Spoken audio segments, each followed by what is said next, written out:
A liberdade de imprensa tem uma longa história no Brasil e sempre de enfrentamento com o poder arbitrário. Basta recordar lá o processo independentista em 1822, onde nós temos uma imprensa atuante e muitos jornalistas foram atacados, alguns foram assassinados durante aquele momento histórico. Se percorrermos o período monárquico, vamos encontrar outros desses incidentes muito graves, tanto no primeiro reinado, como no período regencial, como no segundo reinado. Basta recordar que na década de 80, já no final do segundo reinado, o jornal O Corsários e o proprietário Puco de Castro foi assassinado por um grupo de jovens oficiais do Exército. Quando vem a República Velha, ou Primeira República, como assim desejar, já desde 15 de novembro de 1889, já uma série de disposições legais para de censura à imprensa feita pelo governo provisório e também ataques a jornalistas e a sede de jornais. Na época se chamava empastelar as sedes dos jornais.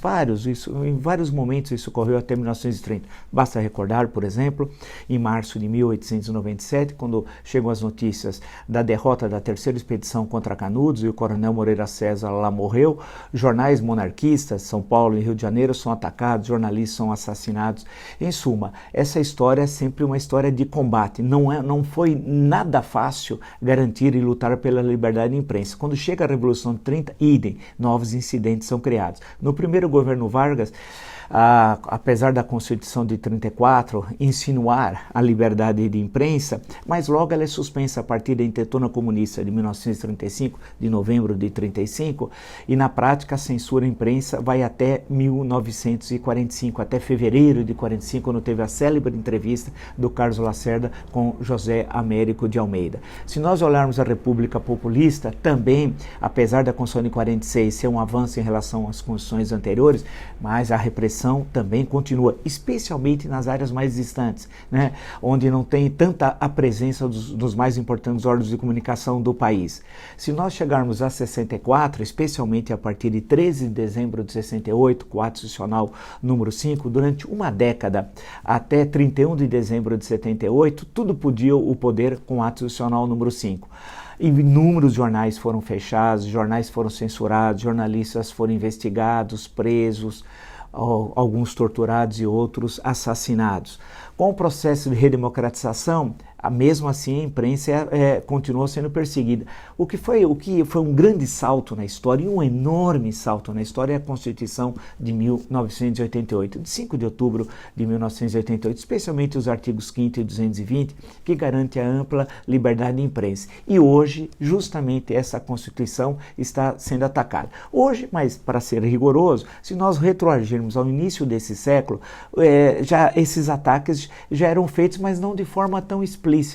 Agora há um diferencial, não é só o poder que ataca, especialmente o governo federal, é a presença agora do poder empresarial. Sim, alguns supostos, entre aspas, líderes empresariais se acham no direito de dizer que jornalista pode exercer seu ofício, em qual jornal, em qual rádio, em qual televisão, em qual revista. Se não, e olha a ação de chantagem, eles não colocam anúncios das suas empresas. Isso é muito grave. É a ameaça mais grave que nós temos nesse século XXI, a liberdade de imprensa.